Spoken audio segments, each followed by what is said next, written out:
അപ്പോ എന്ത് തോന്നിയാസാണ് ചെയ്യുന്നത്? നിനക്ക് സുജൂദും റുക്കൂഉം ചെയ്യാൻ കഴിയുന്നില്ലെങ്കിൽ അപ്പൊ ഇരുന്നോ കസാലയിൽ. നീ നിന്നിട്ടല്ലേ വന്നത്? അതുകൊണ്ടിവിടെ മുണ്ടിയിട്ടില്ല, നീ പള്ളിയിനുള്ളിൽ മുണ്ടിയിട്ടില്ല നീ. എന്നിട്ട് നിനക്ക് എങ്ങനെ അള്ളാന്റെ പള്ളിയിൽ ഒരു കസാല വെച്ച് ഇരിക്കാൻ കഴിയുന്നത്? നീ ഇരുന്നിട്ട് എങ്ങനെ കൈകെട്ടിയത്? കുരുത്തകടല്ലേ ഇത്?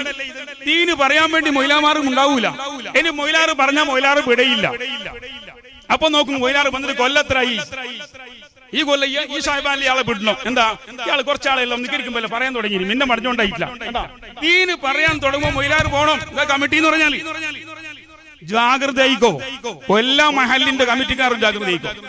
നിനക്ക് ഭയപ്പെടാത്തത് കൊണ്ടോ, നിന്നെ ബഹുമാനിക്കാത്തത് കൊണ്ടോ, നിന്നെ സ്വീകരിക്കാത്തത് കൊണ്ടോ നീ ആരെങ്കിലും ഒഴിവാക്കിയിട്ടുണ്ടെങ്കിൽ നിന്നെ കൊണ്ട് അല്ലാഹു തആല നാളെ ആ ലെറ്റർ നീ എഴുതിയ ബുക്കുണ്ടല്ലോ, കമ്മിറ്റി ചെയ്ത ബുക്ക്, ആ ബുക്ക് ഖിയാമത്ത് നാളിൽ വായിക്കും. ഇഖ്റ കിതാബക, വായിക്കണം നിന്റെ ബുക്ക്.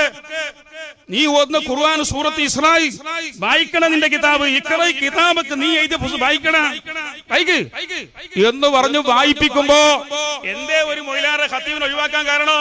പ്രസിഡന്റ് പറഞ്ഞ പോലെ കേട്ടില്ല, സെക്രട്ടറി പറഞ്ഞ പോലെ കേട്ടില്ല, കമ്മിറ്റിക്കാർക്ക് ഭയപ്പെടുന്നില്ല, കമ്മിറ്റിക്കാരെ പേടിക്കുന്നില്ല. ഈ കാരണം കൊണ്ടാണോ? ഇവിടെ 10-14 മഹല്ലത്തിന്റെ കമ്മിറ്റിക്കാരുണ്ട്, അല്ലാത്തവരുണ്ട്. എന്റെ അനുജന്മാരെ, എന്റെ ജ്യേഷ്ഠന്മാരെ, നിങ്ങളെ ഞാൻ അള്ളാഹുവിന് വേണ്ടി സ്നേഹിക്കുന്നു. അതുകൊണ്ട് ആവശ്യമില്ലാത്തൊരു കാര്യം നിങ്ങൾ പേന കൊണ്ട് എഴുതരുത്, ചർച്ച പറയരുത്.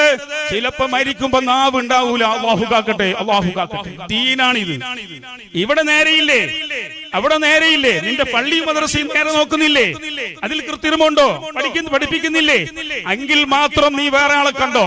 നിന്നെ ആദരിക്കാനതിന്റെ പേരിൽ, നിന്നെ ബഹുമാനിക്കാനതിന്റെ പേരിൽ ഒരു പള്ളിന്റെ ചെറിയ ഒരു തണ്ണി മുക്കറിനവരെ നീ മാറ്റിയിട്ടുണ്ടെങ്കിൽ നിന്നെ പടച്ച റബ്ബിന്റെ കോടതിയിൽ ഇട്ട് ചോദ്യം ചെയ്യുമെന്ന് ആഖിറത്തിൽ വിശ്വാസമുള്ള എല്ലാ കമ്മിറ്റിക്കാരും മനസ്സിൽ വെച്ചോളി.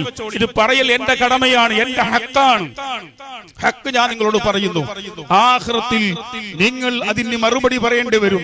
ദീനിനെതിരായിട്ടുണ്ടോ ആ സമയത്ത് മാന്യമായ നിലക്ക് മര്യാദ വെച്ചുകൊണ്ട് ഒഴിവാക്കാൻ പ്രശ്നമില്ല. അല്ലാതെ നിന്നെ അനുസരിച്ചില്ല, നിന്നെ ഭയപ്പെടുന്നില്ല, നിനക്ക് വില വെക്കുന്നില്ല, നിനക്ക് വഴിപ്പെടാൻ പറഞ്ഞിട്ടില്ല. അള്ളാഹ്ക്കും അള്ളാന്റെ റസൂലിനും ദീനും വഴിപ്പെടാനേ പറഞ്ഞിട്ടുള്ളൂ. അതില്ലേ എങ്കിൽ ഒഴിവായി. അള്ളാഹു നമ്മളെ കാക്കട്ടെ, അള്ളാഹു നമ്മളെ കാക്കട്ടെ. പെണ്ണുങ്ങളെ സ്ഥലത്ത് പെണ്ണുങ്ങൾ 2 കസാല വെച്ചിരിക്കുന്നു പോലും. ഉമ്മമാരെ 2 കസാല അല്ല, 2 കുർസിന് നിങ്ങൾ വാടക കൊടുക്കേണ്ടി